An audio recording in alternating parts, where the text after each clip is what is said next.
guest today. Simon Tolkien is a wonderful author, and I'm so thrilled to have him on the program for many reasons. And I'm going to tell you, Simon, why I am so thrilled to have you here today to join me. How are you? I'm good today, and thank you for having me on, PatZi. It's a real Well, privilege. it's an honor. At least you still have a bit of a British accent because A little I bit. a little bit because I love British accents. I lived Yeah. in England for quite some time. Okay. And I want to tell everybody that Simon was born in, consider it the center of the universe, Oxford, because for a book lover, that is the holy city of cities. Because right now, I have perhaps 150 books that I bought in Oxford. I lived near Henley-on-Thames when I was very young. I bought a cottage in a small village because I wanted to live near where Jane Austen was born. And of course, that's not far from Oxford, where I spent a lot of my time doing a little bit of pub jumping in Oxford, Yeah. which I'm sure you're familiar with. Yes. So for me, just even thinking about Oxford, particularly, I always think of it in April because I used to love that was my favorite time of the year when I lived in England.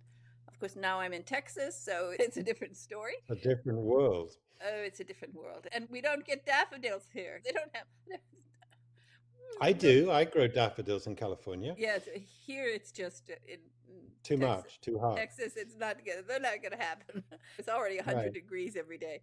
I Uh, also grew up, Patsy, in a very small village right by near Henley-on-Thames, so about 5 miles from Henley-on-Thames, called Watlington. I was sonning, so you know where that is. So we were really close by at one point. Yeah, exactly. Many fond memories of those years that I was there. And Sure. of course, many fond memories of all of the books I read. And I was so thrilled when I got this book, The Palace at the End of the Sea. Now, I will tell you that, of course, I had read some of your other books, but I didn't know what this book was about. And I never do. I never want a preview of a book. I want to get into it fresh. And then I get it. And as you can see, I've got it all marked Oh, up. All yeah, I you just like, have. oh, I had to stop. I ran out of those little things because I said, "What am I doing? What am I doing?" You got tags. I got tags everywhere. I got tags everywhere. Mm. I like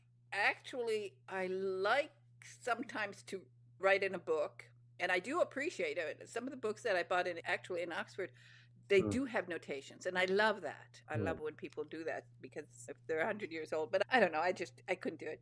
I've marked up a lot of places, and Mm. let's start. Perhaps we'll start just a little introduction. I'm sure you've worked up your pitch of how you're promoting this book. I never know how much to say. I never know.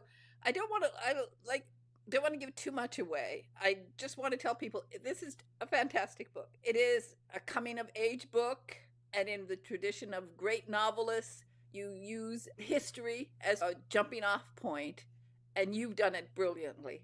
So Thank you. maybe let's just start with I did this excitement that I got from the first two paragraphs. If you'd read those and then Shall I read the first two paragraphs? yes, read them for me. Rather in the old style, Patsy, is that all my chapters in the book, rather the Victorians did, have titles. And the first chapter is called Kidnap.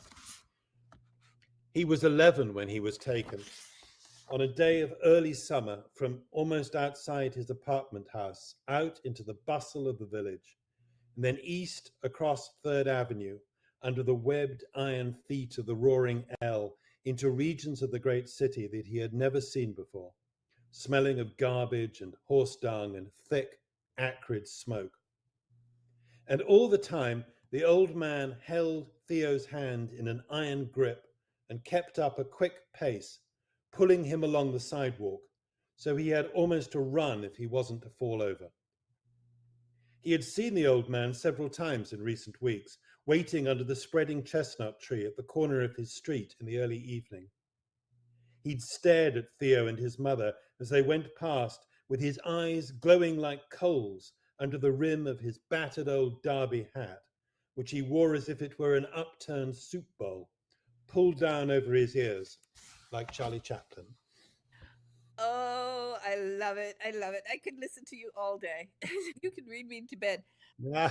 First of all, I'll tell you what happened when I actually started crying. Just about there, a little, the next page, actually, I started crying. Yeah. I got very I'm emotional about sorry. this book because Mm. I am, quite honestly, a person of trees. I was raised in a forest. My father was a lumberman. So I love, when I talk about the joy on paper, I am often referring to the actual fact of touching the paper, Yes. feeling the paper. And it doesn't happen to me very often that I read so much. I don't go around feeling up all of my books. Sure. But I was reading this, and as I reading it, I realized I'm in for a treat. I knew the minute I read those two paragraphs, I said, "Oh, this is going to be a treat." And Mhm. at when I turned the page, I found just I suddenly realized I'm touching the page. I had to touch it. I Oh, needed that great. tactile feel to have Mm. my hands on this book, and as like the words would just seep into me. And this happens every once in a while. It happened not too long ago. I was rereading Charlotte Bronte, Shirley. And now Okay. this is a book that people don't read. I think it's brilliant, but it's a difficult book in some ways because it requires a little bit of thinking. So, and I found myself with that book, I was touching the book. I needed to have my fingers on it. I wanted to feel it. And by Mhm. osmosis, the words would come into me. So let's talk about this first. First of all, there is a nod in this to your grandfather, which, if people haven't already gotten the point, you are the grandson Sure. of J.R.R. Tolkien. Mm. But when you have the spreading chestnut tree, I knew it. It was like magic because, of course, trees were very important to him. He Yes. loved trees. Yes. It's the last picture of him taken in the Oxford Botanical Garden by my cousin. That tree has just come down. Yes, he adored trees, and he felt them as living. And then they actually obviously came to life in his stories And in they spectacular form. So, did you ever sit under that tree with him when you were young? No, no. He was, I only knew him in Oxford for the last year of his life, but because he was in Bournemouth before then. He retired down there in the late 60s with my grandmother. And I used to go and stay with him at a little hotel on the front. I didn't think it was little at the time because I was small and it was big. But when I went back later in my life, it had become small and I had become big. And that was fun because suppose I was 9 or 10. I'd already read The Lord of the Rings, and he had a lot of time to spend with me. And we did lots of word games and talked and walked on the beach and all of that. So I have very vivid memories. And then after my grandmother died, his college in Oxford, Merton College, gave him rooms there because he'd been the professor there when he was in Oxford. And he was back there for a year before he died. He died actually in Bournemouth as well. And I saw him a bit there as well. So I knew him quite well, but I knew him like a child does. It's not the same as how we are when we're adults. We don't ask the same questions. We don't have the same relationship. Relationship becomes very emotional because children are emotional. So there's a lot I would ask him now, which I couldn't, which I wouldn't have asked him then. And I think he had no idea what his legacy would be, which has had quite an effect on me, on my life in different ways. Now, I think in a really positive way. And there we are. What did you call him? What I was think your grandpa? yes, yes. But no, I think I was lucky. I think I was lucky because he had gone to Bournemouth and he was in the hotel, and that meant that we spent a lot of time together. So yes, I think as regards what kids have with their grandparents, I think I had a pretty good experience with him. And what about your grandmother? Because she's an important part of his life. And tell us about her. My grandmother Edith, I think when she went to in the latter years of her life when she was in Bournemouth, the reason why they were in the hotel and not in her house was because she was really almost crippled with arthritis, which was terrible for her. And I think she found that very difficult. But she did really enjoy Bournemouth in a way in which I think she'd found Oxford difficult. I think there was a split between his life in Oxford and her life in the home. And I think she resented that and found it very difficult to get along with people in Oxford coming from outside and without having been to college. And so I think Bournemouth was the place where she could feel at home, and she liked the hotel. So I think that was good. You probably, I'm sure, I mean, it's been made into that movie. The story of their early life is very extraordinary because they were both orphans and they were in rented accommodation, he with his brother Hilary on one floor and her below, in a street called Duchess Street in Birmingham. And he heard the sound of her playing the piano from above, so that his first knowledge of her was through hearing rather than seeing. And they fell in love, and they were then stopped from seeing each other anymore by my grandfather's guardian. And he obeyed his guardian, and they didn't have any contact with each other for a number of years. And then when he reached the age of 21, he wrote to her again, and she'd become engaged to somebody else. And she came to Oxford and broke it off, and they were together after that. And then, of course, he went to the First War, into the First World War, which was a terrible time for both of them. And their first son, my Uncle John, was born in 1917. Of course, and of course, they became immortal as barons and Luthien. Hmm. And so much I so much has been written about that story. But and of course I'm sure their impact on you and on your life is tremendous in your writing. So let's get to this book, because The Palace at the End of the Sea. Now this is it's a coming of age story, and I Hmm. don't know how you like to tell the story, but where we're going to frame it. It of course starts in New York City, which as with and I love this idea of a spreading chestnut tree in New York Hmm. City, which there were more of in those days, I think. But tell us about the palace at the end of the sea, because I Do you mean the palace? Shall I tell you about the palace itself? The palace, the reason for the title, is the palace is Ellis Island. And years ago, I I went to Ellis Island and saw it, and it's such an extraordinary place with the immigration center there.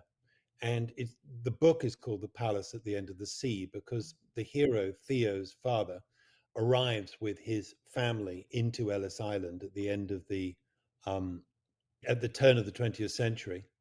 And the son, Theo's father, is full of hope about how New York. He looks across to the skyline and to the skyscrapers, and he's full of hope for how life is going to turn out for him. And he is then rejected by his parents because he marries a Mexican Catholic and they're Jewish.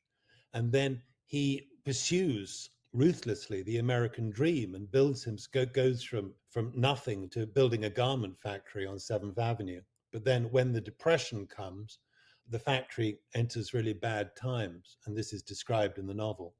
And Theo's experience of his father's disillusionment and despair as a result of what happens to everything he has built is then he then feels it very strongly when he leaves New York himself at the end of the first part, and he sees the Ellis Island as the boat goes past, and he remembers how his father described it to him, and he feels this sense of how it was to his father a palace at the end of the sea, but then afterwards it was tarnished and filled with disillusionment.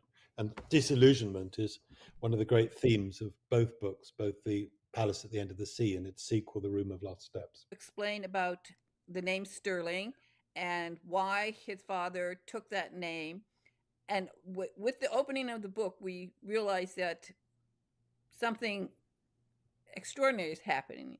He's being kidnapped, and we Mm. discover why and what it means. And there are so many aspects to the story. It's very deep in many ways, but it is all great writing about the nature of people and their human nature and what we have, the passions, the love, the hate, the all of those emotions, and you capture it in this by bringing us through the story of Theo from the very beginning. So tell us about the name Sterling and why his father took it, and a little bit more about the story and how Theo has to deal with a lot of trauma here in many ways, but also with the things that are pushing him from one side to another, being Jewish, being Catholic, and all of this. I understand, but until that day that's described in the first chapter, Kidnap, that I started by reading from,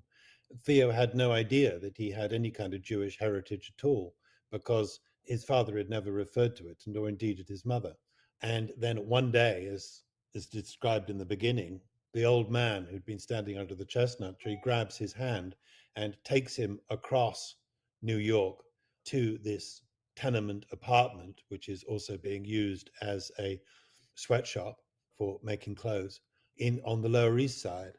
And his grandfather, tells him about his Jewish heritage in what is a scary way. He also shows him the book of photographs of all his ancestors in Poland and describes what had happened to them. But this introduction to his heritage is cut very quickly short because Theo's father arrives and pulls him out of the apartment. And Theo witnesses a visceral interaction between his father and his grandfather, which is one of estrangement because the grandfather had completely rejected the son after the son had married Theo's mother, who also suffers from trauma because she has been a Catholic in Mexico, which I don't it's not often known, but Mexico was a atheistic and very socialist country after the Mexican Revolution in the 1920s. And the Catholics, and especially Catholic priests, were persecuted and in some cases martyred by the Mexican government. Graham Greene writes about this as well in Journey Without Maps, and in The Power and the Glory, which is about a priest during the Mexican persecution. And then it opens up to Theo that there is this whole heritage that he has, but which his father is then insisting that he reject, because his father, as I said before, has harnessed his horse to his wagon to the American dream, and he is completely believes that he is going to be able to do what he's done, which is make a huge fortune for himself. But then his factory starts to fall apart during the Depression. And he comes from very traumatic backgrounds, and these unfold, particularly during the factory element of the first part, when a strike occurs and bad things start to happen. I don't really want to explain, PatZi, if you don't mind, what actually happens to Theo's father. I prefer to leave that and not do any spoilers. No, we can't. We don't want to explain exactly. We don't want any spoilers. That's And why I cut myself short suddenly. good. No, good, because I would have cut you short because I don't You did want to ask tell. me about the name Sterling. It's like a Russian doll. Theo has discovered from his grandfather that his real name is Stein, but the name Sterling was replaced by his father because his father thought that it had a strong, reliable a feeling of currency, like the British currency, something to be relied upon, just as he relies upon America until it starts to fall apart. What's interesting about, of course, as we see Theo growing and his awareness of people, his awareness of both his from his father's side being a capitalist, owning a factory, being an owner, and then when Theo also discovers that, as you said, there is a strike in the factory, and he has a closeness with the working person, which I think is familiar to you because your grandfather certainly did when after he went through World War I, he became aware of the worker because when you're an intellectual on one side, having that really understanding of what it is to be a working person and what the struggles of an average person are, I think it's something that you got into this story that Theo does feel for everybody. He has I think he feels it two ways, Pat. When the strike happens, it's because Theo's father's bank has gone bust, just like the Bank of the United States went yeah. bust and he lost money. So he has to cut their already tiny wages down to almost starvation levels. But how And for you? We don't want to go. I don't want to talk too much about what happens. I do like you bring in character as we read this book. That's why this book is so rich. It has so many fantastic characters, and we have unpleasant people, and there is a character in the factory who is really unpleasant. So, where did that idea come from? You introduced him. here's the cutter in a garment factory. In a garment factory, the cutter is a person of immense importance. And Alva is manipulates the workers to into the strike, but Theo senses that Alva is also manipulating them for his own purposes and for his own personal advancement within the labor movement and ultimately within the Communist Party. And much later, in the Room of Lost Steps, Alva re-emerges because the Communist Party sent officials over to Spain as part of the international brigades. Yeah, Um, that's something we'll talk about in a minute. I don't want to again. It's always the thing of telling too much, but I will say that Alva reminded me as soon as I read of Ellsworth Toohey in the Ayn Rand book, yes. Function. Mm. Exactly, that's the same type of person, manipulative, really dark, a dark person. Um, with Yeah, because there's more sides to this strike. Is what I'm really trying to say is that the workers are being paid a starvation wage. And Theo is very sympathetic to that and very aware of that. But he's equally aware that his father can't afford to buy any more and that what the effect of the strike will be, even while it's justified, will be that the factory may fail. And that's the real issue involved here. So, what brought you to the when you first came out with the idea? Why the Spanish Civil War? What? How did that come first to you? Well, Did you have your character? yeah, How, I think it did grow out. I think the whole book, because it's two books, but it's two books which are a sequential story. And it began as one book, and then it became so big that it had to become two books. It's really the history of it. But it began because I was interested in the Spanish Civil War. And that was because I just finished No Man's Land. This would be 9 years ago.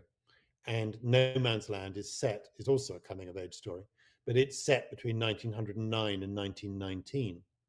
And then the novel that I wrote before No Man's Land was called Orders from Berlin, which is about set in the Blitz in London in 1940. So I was, in an obvious way, I was interested in those 20 years between the end of the First World War and the beginning of the Second.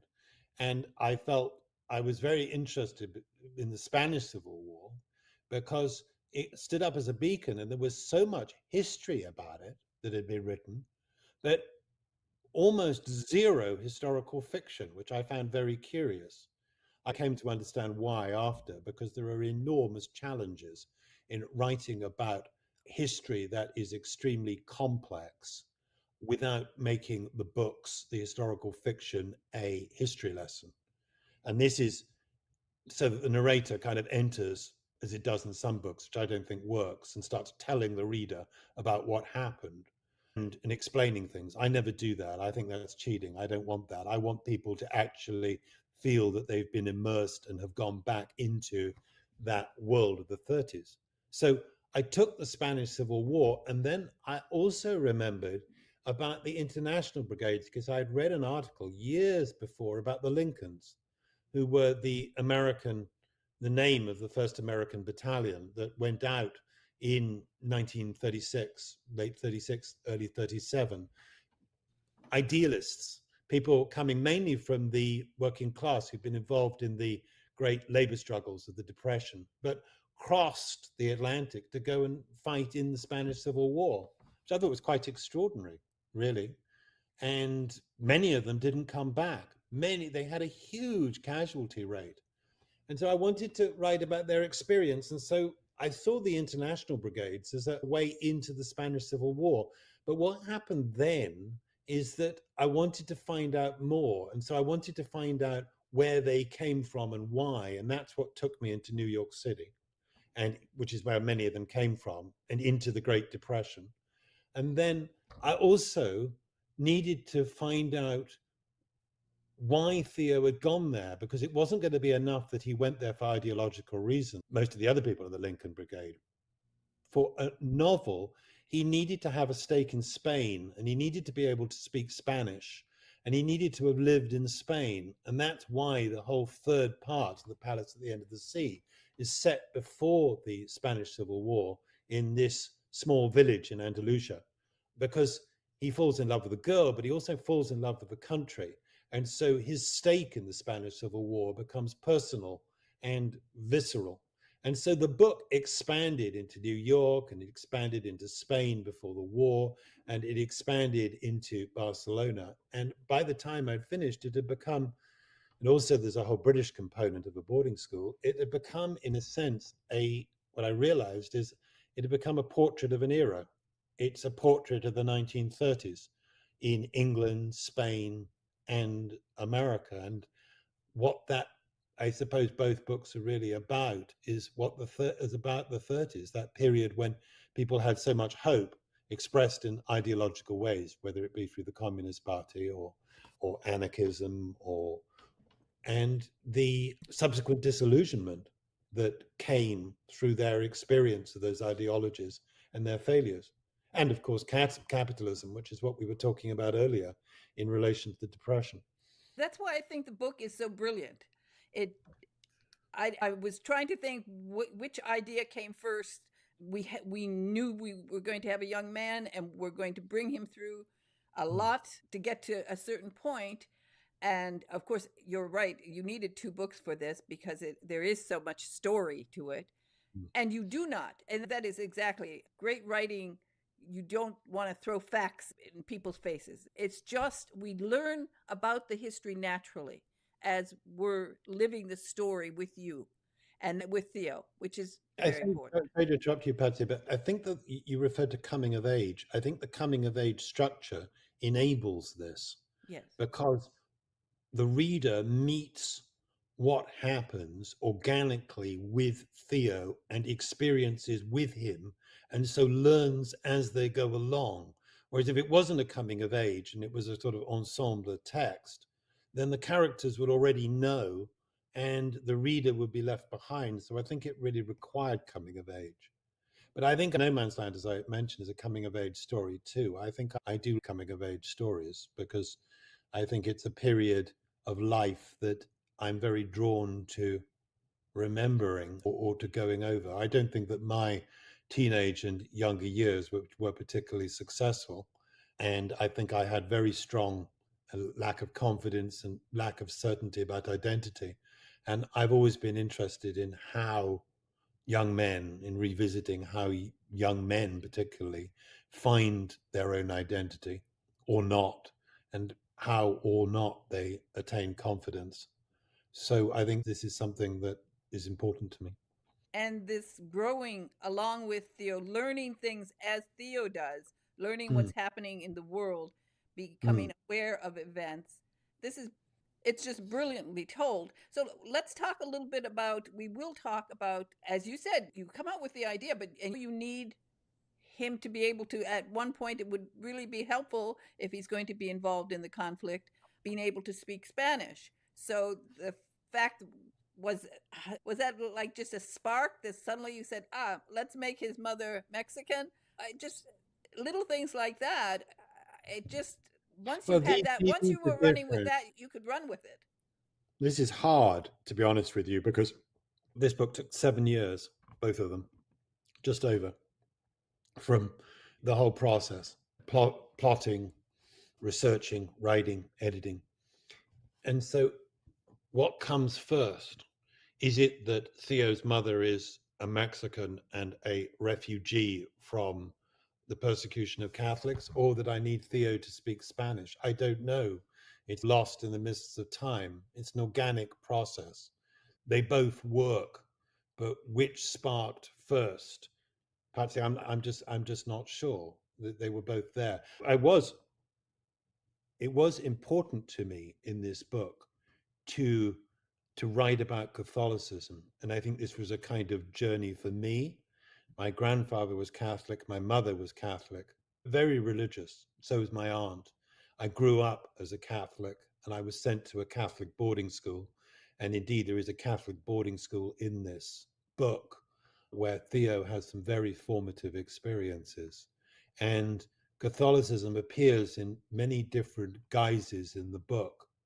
His mother has that kind of heartfelt faith from Mexico and from the fact that her parents were murdered or martyred for in Mexico when she fled. But in Spain, the Catholic Church is a very different phenomenon to the one in Mexico. The one in Mexico is a poor, persecuted church. The one in the Catholic Church in Spain is a very rich church trying to look after its own interests. And in the context of a society which is very divided between rich and poor.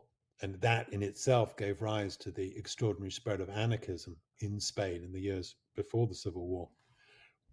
And then his Catholic boarding school, he has a kind of more humane experience of Catholicism with his housemaster.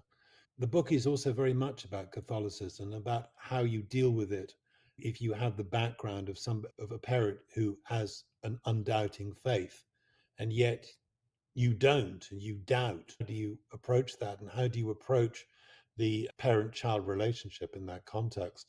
And does religion become a bar between you? And it certainly becomes a bar and a barrier between Theo and his mother. I love all the book.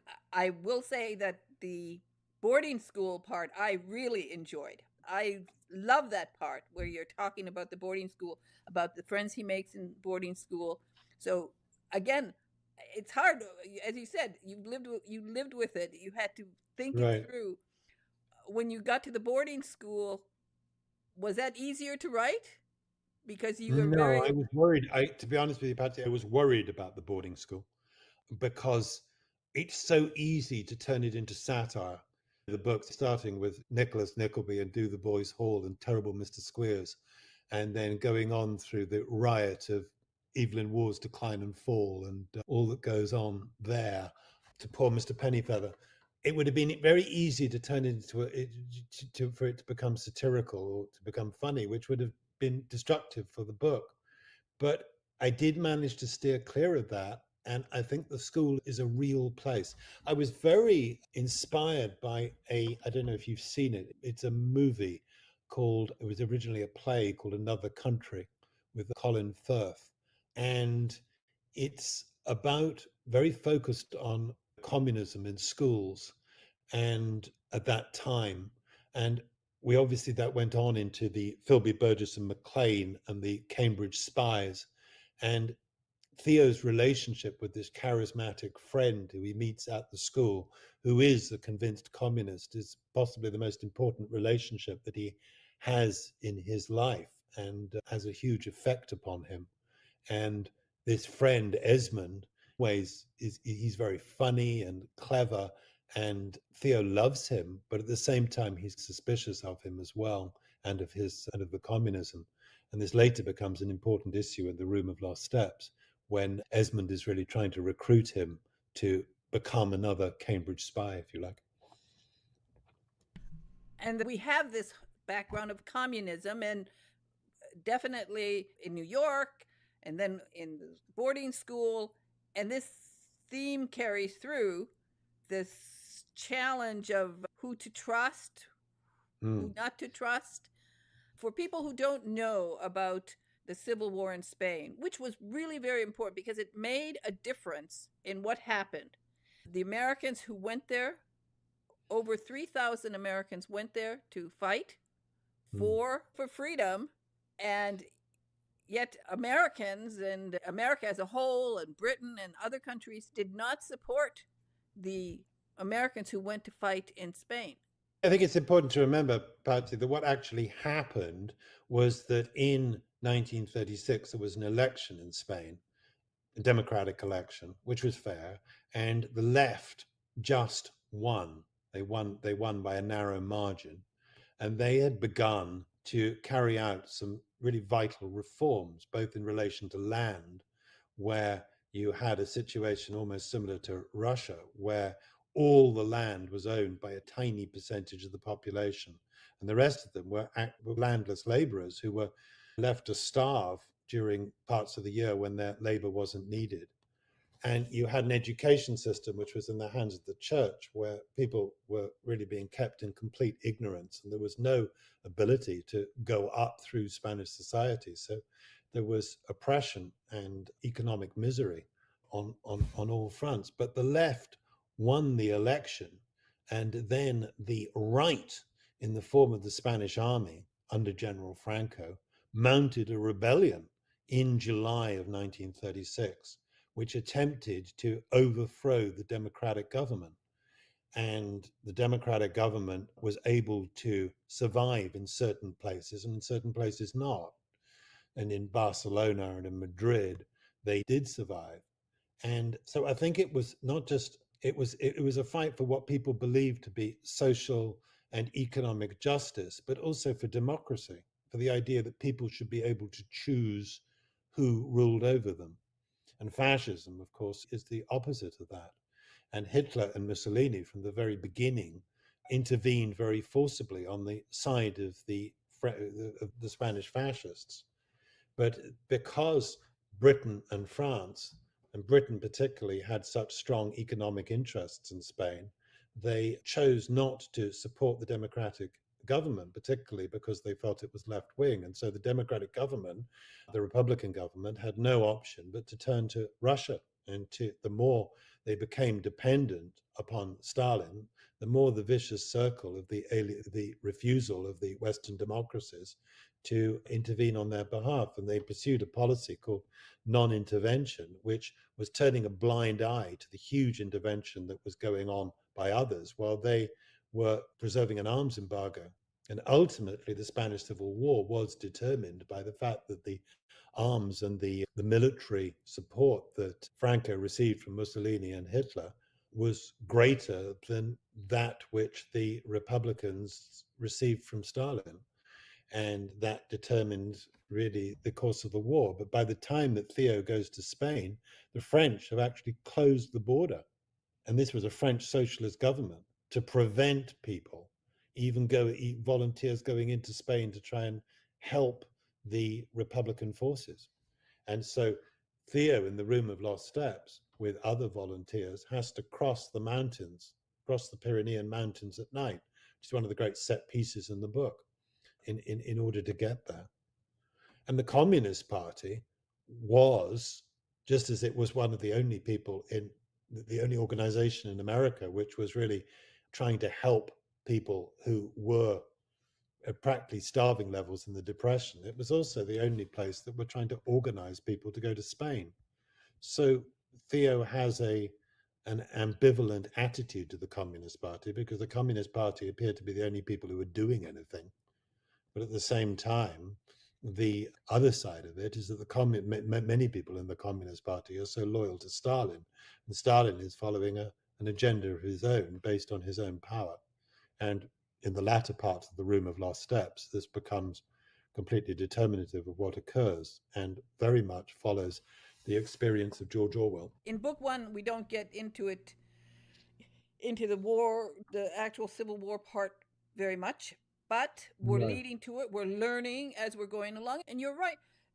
One of the things that happened really when they took over, some people just like to think it was all terrible, but when the election happened and when they took over, they did try to do great things. They opened schools that had never been open for the public. I Right. think they've opened almost 10,000 schools in a Yes. very short, like in 9 months or so. They had schools, and the Americans who were going there were idealists. They believed in, they wanted this. They wanted to help the people, the poor people of Spain, and there were plenty of them who were suffering because Yes. it's so interesting. Nothing changes in the world. You sometimes think nothing changes. In recent past, it was a lot of countries this has happened to, where the people have not been able to own land. They haven't been educated because the ones in power want to keep them at that level. So there was Yes. hope, and I think that over 3,000 Americans who went, and it became. It's interesting that it became the Abraham Lincoln Brigade. What had happened in 1936, there'd been a new election and the left had won again, and the right were not going to allow that to continue. Exactly, exactly. I think what you're leaving out in this context is that what actually was happening in Spain was not communism. No, Communism organized the international brigades, and the Communist Party became very powerful in Spain as a result of the war because of the way in which the Republic, for the reasons I've described, became dependent on Stalin. And that then allowed the Spanish Communist Party, which had been a tiny party before the war, to become extremely powerful. And part of what's important in the Room of Lost Steps is the Spanish Communist Party then turns on other left-wing parties, making completely unfounded allegations that they are fascist parties in disguise, using the catch-all of Trotskyism to launch persecution of the very people that Theo had gone there to try and help.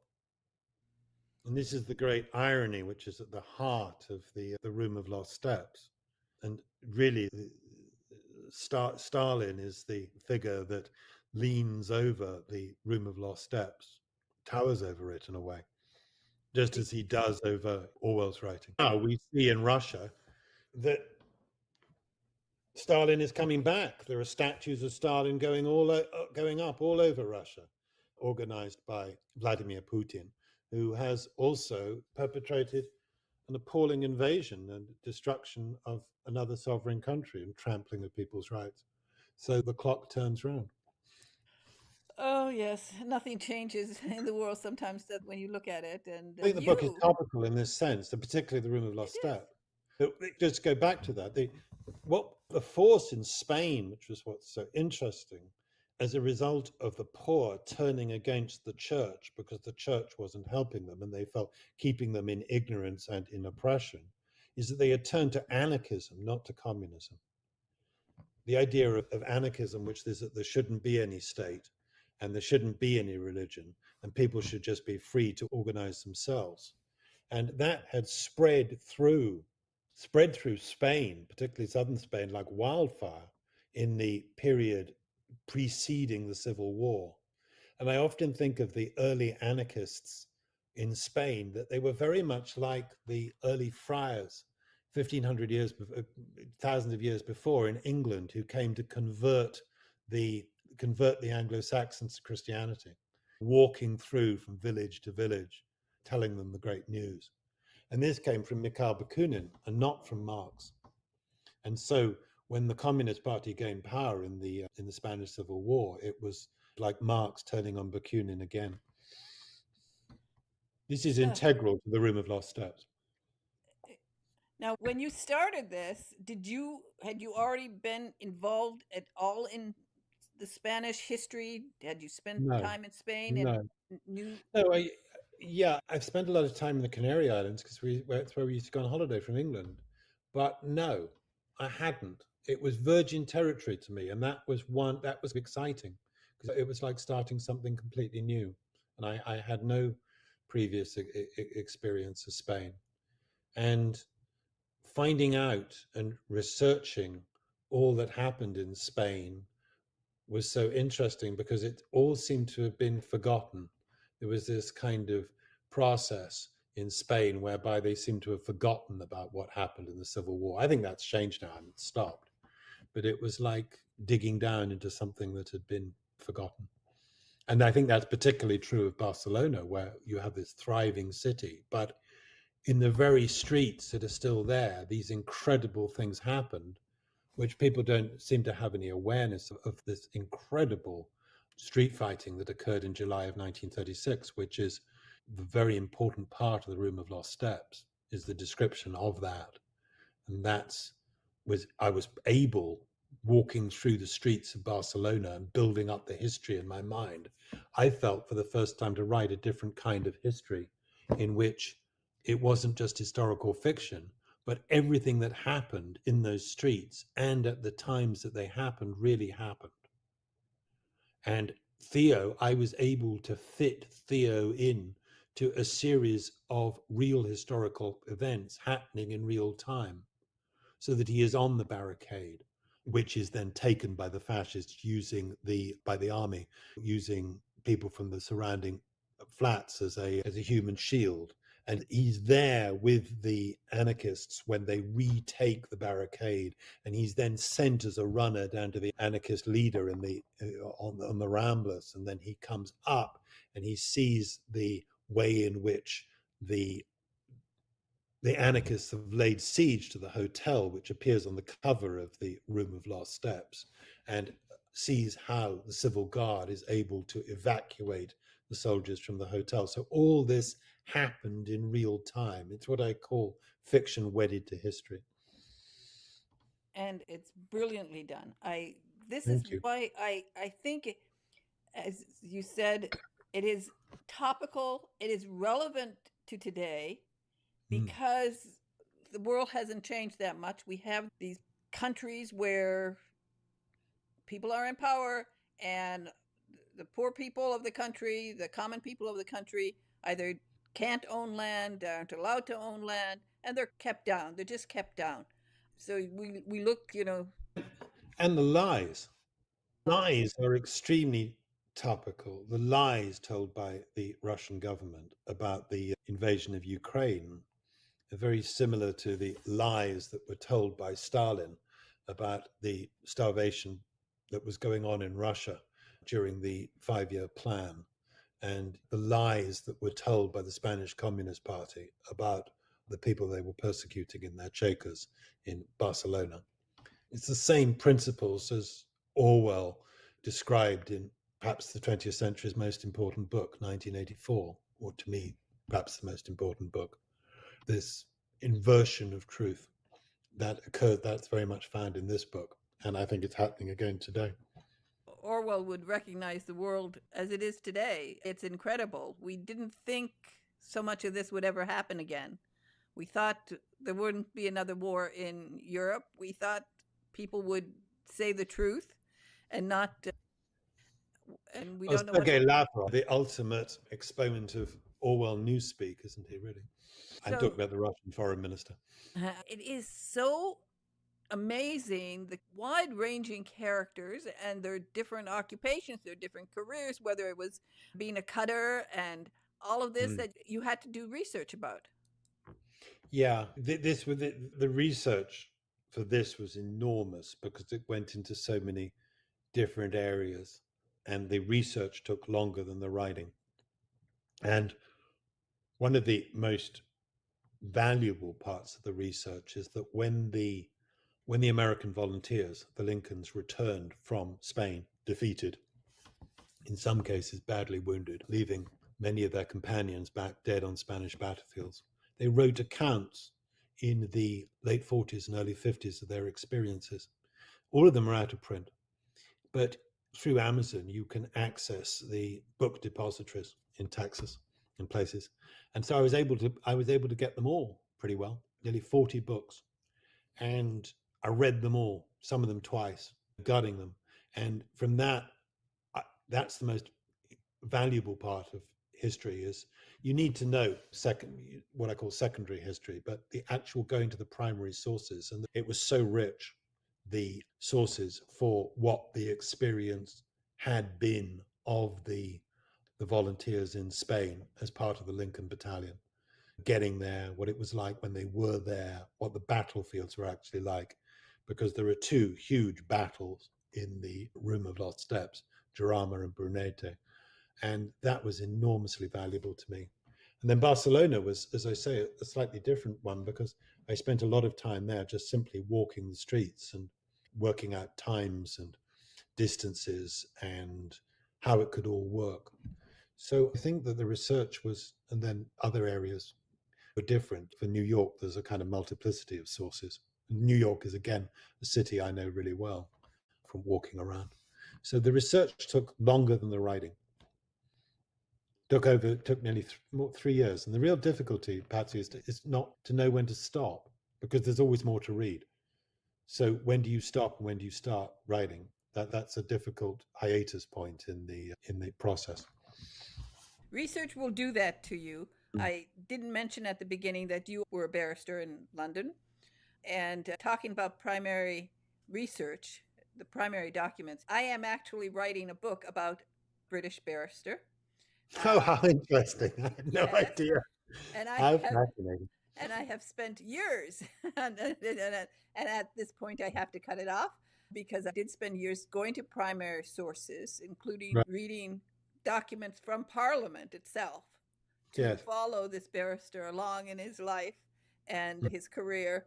And he's back in 1870s, so it's a lot of A long time before, yeah. research to do. But isn't it fun to do it? I love research. I think it is really fun. I think building up the picture, but I think every part of the process is difficult.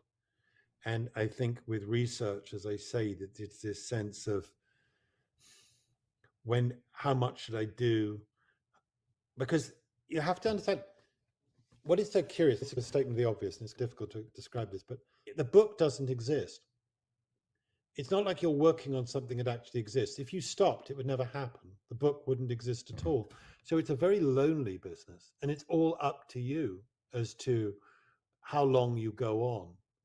But there were certain areas, as I've said, that were so rich that I felt mining them I was getting an enormous amount from them.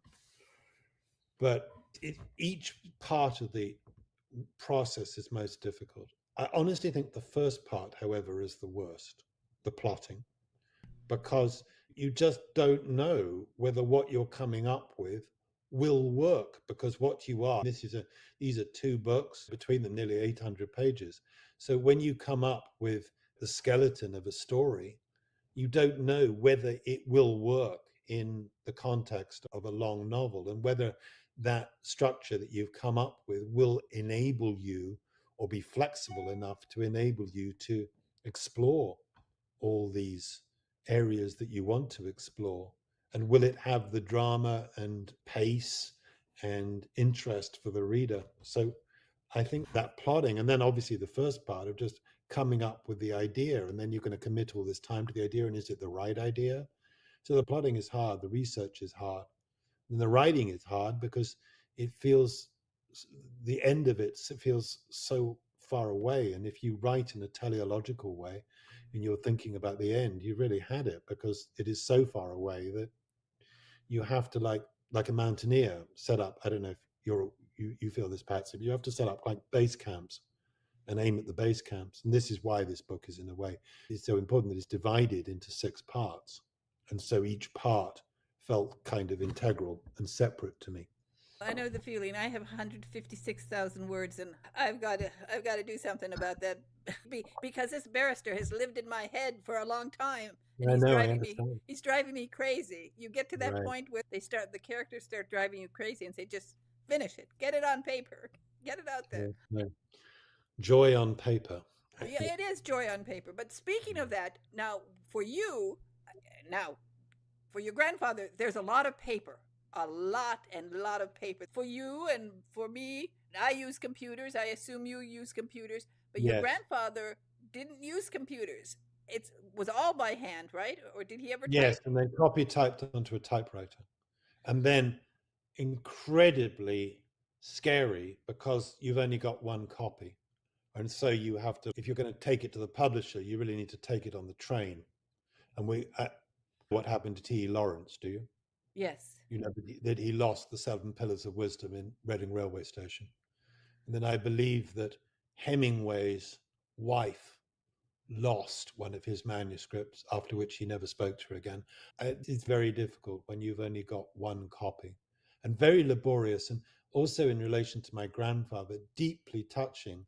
Many of the stuff, because paper was so expensive, written on the back of examination papers, because in his work as a professor at Oxford, he didn't pay enough money, and he was always short of money because he had 4 children. And so he had to take on examination work in the summer, and he would then recycle the papers. And some of The Hobbit and The Lord of the Rings is written on the back of examination papers. I was think of that because it's very touching to think of him doing that. And I always think of him. I wrote this article recently for LitHub, which talking about how I feel in relation to his writing. And I feel this sense of how extraordinary it must have been to go on for so long without a contract and not knowing where you're going and not knowing what will happen with your book, writing and writing through 12 years. They're quite extraordinary into the watches of the night while also doing a job and during the war. But the fact that he wrote by hand is really fantastic for all of the people who are getting doctorates based on his writing and who are doing their graduate Right. thesis based on his writing. They have a rich source to go to.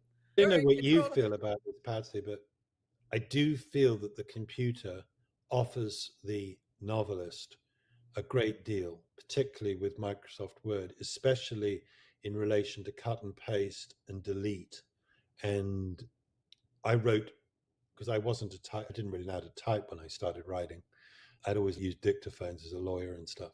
That when I switched to computer, it did really help, especially in relation to cut and paste and delete. And it very much increased the scope. And I also feel that the capacity to organize material in files and computer files so that you can access it very quickly and cross-reference it has also been extremely helpful. I think part of being a barrister was really helpful was if you want to run criminal trials, particularly large-scale ones, you have to be able to organize material in a strong way, as well as following a clear thread. And I think that helped me with writing when I came to it later. Much later, because I didn't write until I was 40. But we are not leaving a great trail for researchers of the future. They won't have anything to compare it to. No, you know, I mean, yes, endless analysis of manuscripts. Yes, Yes. manuscripts are a thing of the past.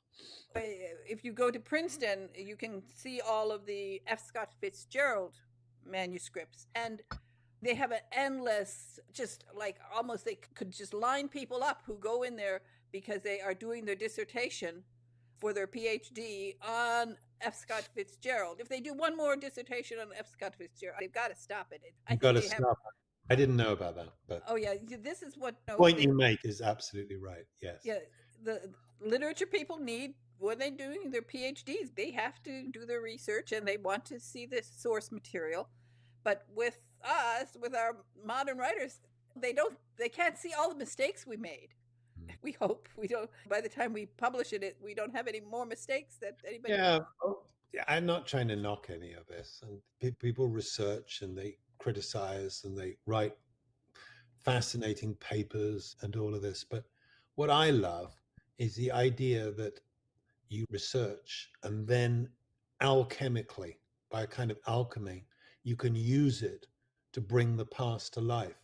Because whenever I studied history back in school and university, it was always about why something happened, which is important, and what the result of it was. It was never about what it was actually like to be on the field at Austerlitz, about the visceral reality of being in the past. And this is why I love historical fiction so much, because that's the end, is to try and make people immersively, going back to what we were talking about at the beginning, immersively be in another world, to go through that gossamer curtain, at least in their mind. And the research is vital because you have a contract with them. What the history is, you can't change it. The history has to be real and true, and your fiction is within it. But if you can take people back and make people experience the past, then I think we grow because we're not just stuck in the here and now, and it fuels our imagination. I'm a great lover of historical fiction, always have been for that reason. Oh, absolutely. Because when you learn history by reading a novel, it stays with you. Yeah. It just the character. All it will take is just the name of a character, and all the story comes back to you. So when people learn about Theo Sterling, they can go back to certain periods in time and feel that they were there. I love the part about about the boarding school. I think that's great. And I enjoy that part so much because when I was very young, I dreamt about running off to England and going to Eton. I was reading at a very young age. And so I was really advanced compared to the other kids reading. Sure. And my dream was actually Eton. So, you know, this is what great writing does, like with you. Now, and you're taking us to wonderful, you found the exact right places to take us. I don't want to say all the places so that this is part of the fun of reading the book.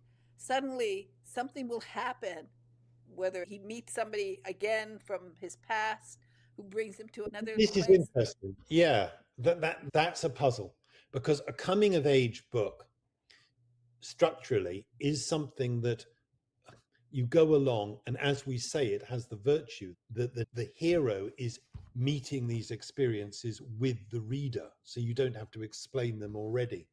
But it, that in itself does create difficulties.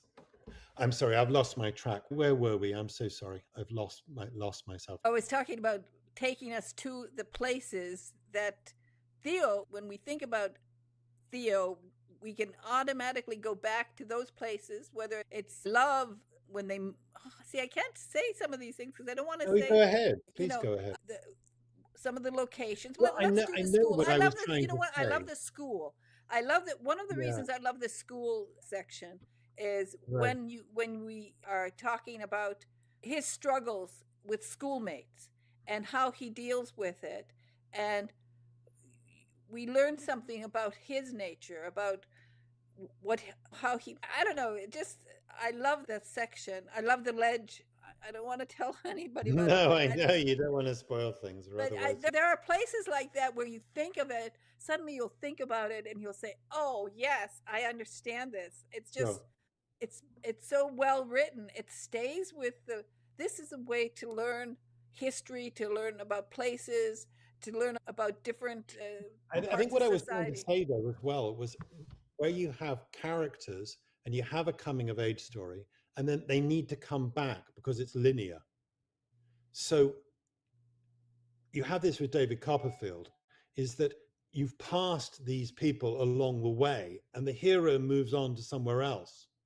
So, what was a big challenge with this book, and this is what I was trying to say earlier, and then I lost my trail of thought, is how do you bring the people back in an organic way without the reader saying, oh, he's cheating?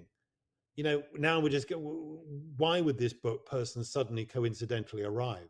So, there's got to be reasons why these people come back. And of course, as we referred to earlier, the fact that the Communist Party from America was so involved in Spain was one way, not just in America, but the Communist Party in other countries, is another way in which characters that Theo has had very strong experiences of earlier can come back into the story.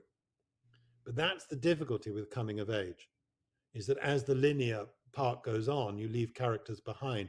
And there are certain characters, for instance, the manager of his father's factory, Frank, who was one of my favorite characters, he can't come back. Do you see what I mean? And so there's a sense of loss in that way. Do you see that? It's a structural issue and a challenge. I don't know if you see what I mean, Patsy. No, I do, and it's true.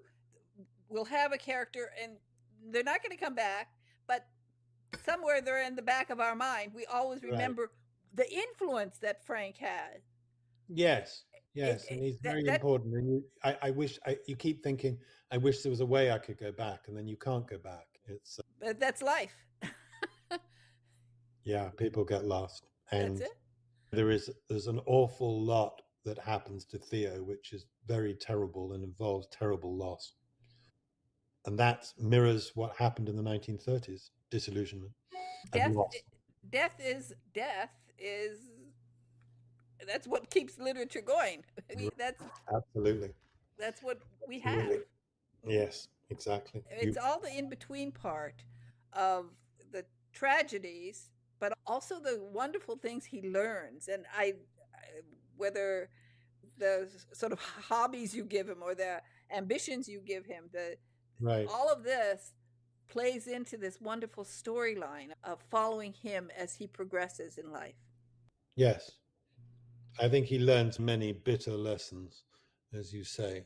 And at the end, all he has left is himself and the experience that has made him who he is. And as a writer, 7 years is a long time. It's a very long time, isn't it? If It I'd is. known that when I started out, I'm not sure I would have been able to stay the course. But yeah, now I look back on it and I feel, to be honest with you, I feel pleased. I feel pleased that I was able to do something that lasted so long. And I think that it's really benefited from the amount of research and the fact that the story could be told in a full way, and how much it covers and its ambition. So I feel really pleased about that. You should be really proud of yourself because you've Thank come you out so much. That means a lot. with of course I've read the second book.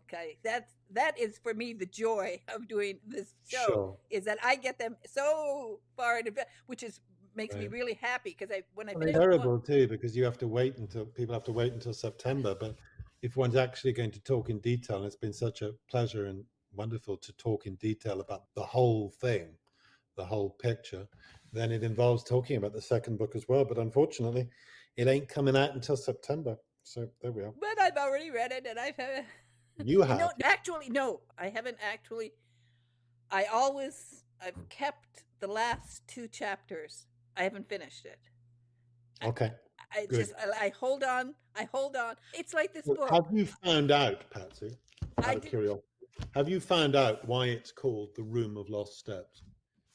Oh no, I'm not going to tell you. No, I just wanted to know because there is an explanation, and so I was curious as to whether you Well, understood. we'll wait until because you're going to be back here September. Oh, I can't tell you that; it would spoil everything. But I'm Well, just oh, whether you found we're out. not going to tell anybody. We're gonna have you back here in September on That'd be release wonderful. date so that we can Sure, we can talk and we about can it. answer that question or try to. Yes, And exactly, and it's hard when you finish. I Not that I'm ever going to finish my barrister book. I just well, you must. I must, because he's a very famous barrister, and I love him to pieces. He sits sometimes at 5 o'clock in the morning. He's sitting in the corner of my room saying, "Why don't How you finish funny. this? Finish me, get Yes, me out of here." exactly.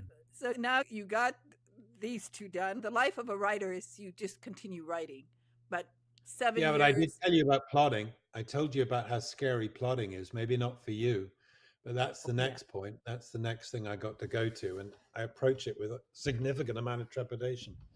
but in fact, when you're writing something that is based on history, there is an end point. You do get to the end point. You're forced to get to the end point. So you hope that you can handle it psychologically, because it's giving away all this all these words. You're giving them away and you're telling them, move out of my head. I have to make space for somebody new. Yes, no, exactly. I'm going to have to start plotting. Is plotting the next one is what comes next, and Because and then you've lived with Theo, and I will say the I've way lived with him a long time. Yes. and his mother has a big impact in this book, in his Yeah. life. And so that's also, I don't want to tell too much what happens to her, but she's a very important character. Right. And so you've lived with them, the other characters, all of them, and this is a lot of fun. That's really the joy, that you get to live I with. think that's the best thing. I don't know if you feel that with yourself, but in a Oh yes. way, to me, the most wonderful thing is that you create these people who are real to you in the same way that your friends are real, and you are moved by their stories and you see how they could have done things differently and gone in different directions but didn't, and they are there for you. And I think that's a marvelous thing, because the best part of the whole thing is to create, and create in a real, organic, three-dimensional way. And when I began as a writer back 25 years ago, I think that those, for a long time, I was frightened of that, and that I needed the security of a plot to drive things forward. Indeed, at the very beginning, I needed to write about the areas that I knew about crime. about the criminal courts. I began with courtroom dramas so that the actual language, which was very artificial, was familiar to me. And it was only really, it took more than 10 years of, and I like some of that writing. I mean, I think it's really effective, but it's in the kind of thriller, crime areas before I could really set my characters free. And the plots themselves are now stories that move as they do because of what happens to the characters rather than the plot determining what happens the other way around. So the new way, obviously, the characters live more rather than becoming vehicular for the structure of the book. So that's been, I think that's been a writer's journey, and that's 25 years. And I think I've got to that point. So I'm very pleased about that. I'm very happy with that. And I'm very happy that now I can live with Theo and the Exactly. characters that you created. Thank you. And what happens is, of course, you get to the point when a book is really great like this, you get to the point where they are real. I know they're not real. I know Yeah. them. I know the characters, and I so enjoy knowing them. And this is the art of being a great writer. And the Thank fact you. is, you are real. You are not. We will tell the world Simon Tolkien is not AI. Please. Oh, yes. Chat GPT. Yes, absolutely. I don't use that. I'm a great fan of computer as a vehicle for writing, but I don't use AI in any way. No. And you don't need any of those grammar programs, I would assume. You did pretty well. Honestly, that's really a really interesting question. And I'll tell you why. Because when I wrote this book, it was my first book in which I tried to write about a person who wasn't British. And that was really challenging because even though I've lived in America for nearly 20 years, 17 years, there's so much about the way in which Americans speak that I don't know that's an American expression because I'm used to the British expression. And this happens so many times. And my publishers, Lake Union, was so fantastic because their copy editing was magnificent. And they were able to go through the entirety of both books and say, this is a British expression, the American expression would be this. And all those corrections that took place, I think, due to them, not me, has been able to make Theo much more authentically American that I was able to do in terms of how he speaks. And I think it's been really helpful to me. Great editors catch that kind of stuff. This is So copy editing. I've had really, I don't, I had two wonderful editors on this, and that's changing character, changing story, changing narrative. This came after editing and is very specifically copy editing, which is a very important process for everyone. But in this particular area, for me, it was just really invaluable and helpful in terms of creating authenticity. Because if you aren't, English and American are two different languages, and you just, because it's so easy to talk in both, you get along. You don't know that there are so many different ways in which Americans express things. how British are you? When you have a headache, do you still reach for paracetamol or do you Yeah, exactly. I'm completely British. My wife's American, and so I've came to America a lot, but I've lived in California since 2008, 9. So up until then, I was living in Oxford and then in London. So I was 25 years in London. So I'm completely British, totally. But I'm happy not to live there. Unlike you, PatZi, who seem to want to live there above everything else. So No, not I would like to I wish I would give anything if I had not sold my cottage, my little English cottage, and if I still had it so I could go back there in April and perhaps sometime in the fall. Uh, yes, I'm sorry about that. yes, I'm sorry because about that.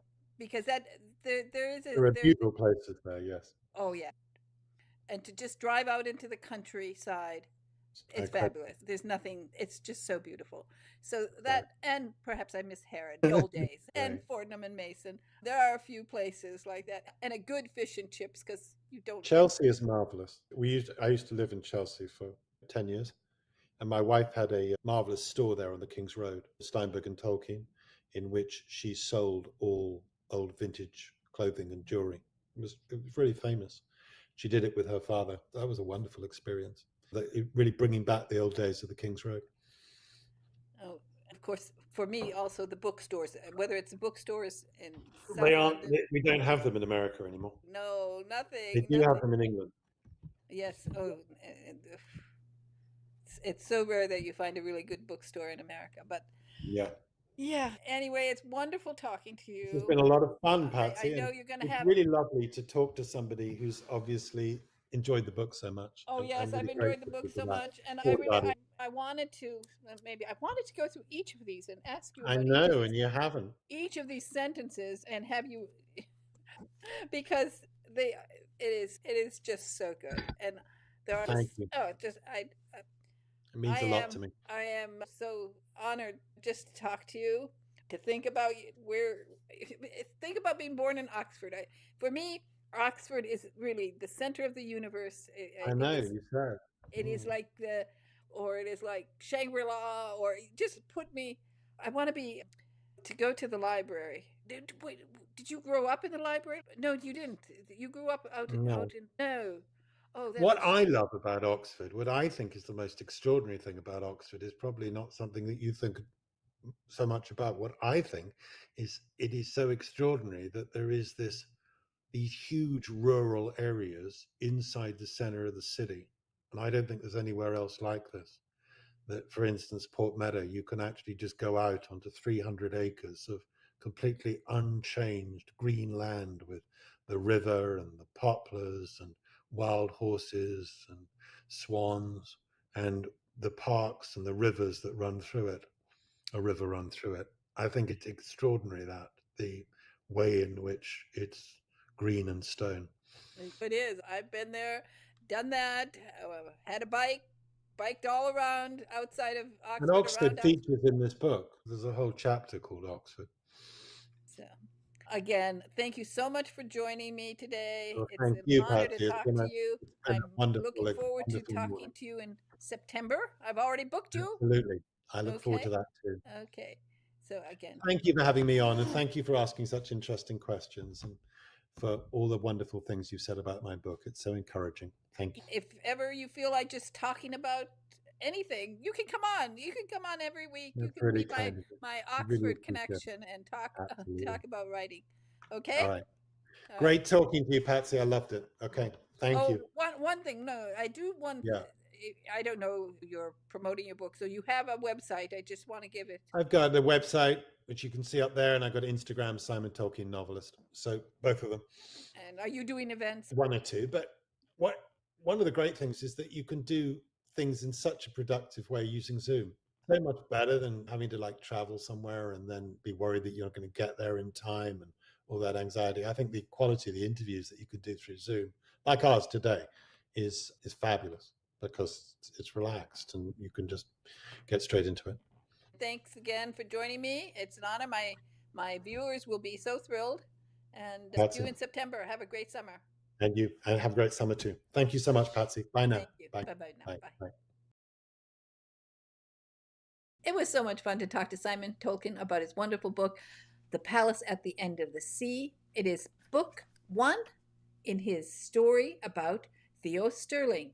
Book two is coming out in September, The Room of Lost Steps. Meanwhile, have a wonderful day, and thank you for joining me. Please click that button, comment, and share, and I will have a more wonderful time with Simon because I could talk to him every day of the week. He's a fascinating person, and you will enjoy his book. So thank you again for joining me. Bye bye now.